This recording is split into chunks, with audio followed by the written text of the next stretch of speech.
I hope that everybody had a week that was full of bracha. In Parshat Chayeh, after Avram buries Sarah in the Maras Machpelah, the Torah tells us that Avram Zakin Ba Bayamim. Avram was older. Ba Bayamim. So many beautiful ideas on how Ba Bayamim means that Avram used every single day of his life to its full potential. Hashem beirachas Avram Bakol, and Hashem blessed Avraham Bakol. The Gemara Baba Basra brings down a machlokas. What exactly is this Bakol? What is this everything that Hashem blessed Avram with? Rabbi Meir says that Avram didn't have a daughter. And the reason why this is a bracha is because a daughter would have presented a conundrum for Avram. Who would this daughter end up marrying?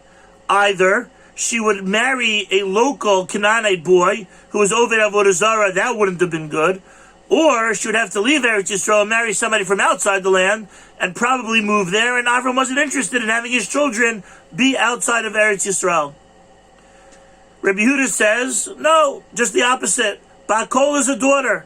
The daughters are very valuable to have around the house. They're very helpful. They bring joy. So Vashem Berachas Avram Bakol means that once Avram already had a son, now he had a daughter to match. He had a complete family. Hashem gave him the bracha of Bakol, and the Achirim even comment that Bakol perhaps was his daughter's name. Others feel that Avram was an expert in astronomy, and Bakol, everybody had to come consult with him about what their futures held, about what their mazel was. And Rav Shimon Bar Yochai says that Bakol was the name of the stone that Avram had that represents the wisdom, particularly in medicine, so that anybody who was sick came to consult with Avram. I'd like to suggest a further idea that I saw from Rav Zusha of Anapol. Back in Parshas Bereshis, when it came to the Eitz Hadas, so Hashem told Adam that if he ate from the tree, most of us will for surely die. Yet we know that after Adam and Chava ate from the Eitz Hadas, they didn't die. Adam lived another 900 years after that.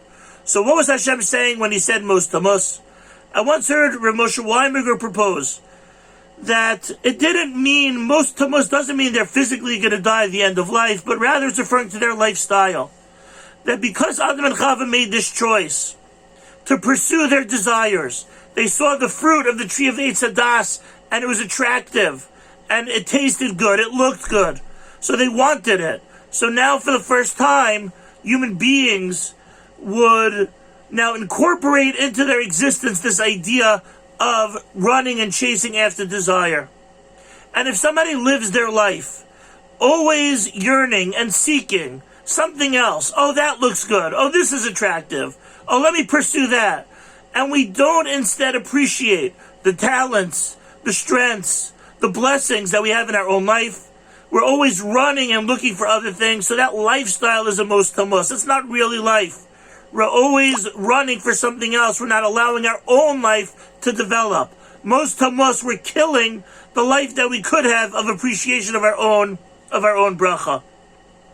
So Rav Zusha says that Vashem beirachas Avram Bakol, Hashem gave Avram the bracha of Bakol, is that Avram had the ability to look at what he had. Whether it was a lot or whether it wasn't a lot, that's always subjective. Different people feel that different amounts are enough, different amounts are a lot. Some people feel it's a lot, some people feel it's a little. Hashem gave Avram the bracha of Bakol, that whatever he had, he viewed it as everything. I'm not spending my life running after other things. Ba Bayamim, I'm living in the day. I'm living with what I have. I'm appreciating the tremendous blessing and strengths and talents that Hashem gave me. That's real life. When we get to look inside and develop ourselves and spend our time developing on what we do have and what Hashem did give us, as opposed to wasting our time hoping and pursuing things that we don't have and that we're not entitled to. You're at some of David Shabbat Shemayim.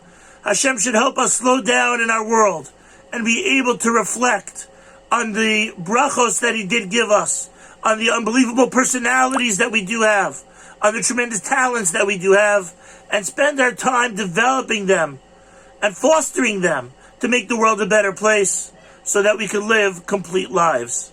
Bakol, that we should be able to live with the appreciation of everything we do have. Have a good Shabbos.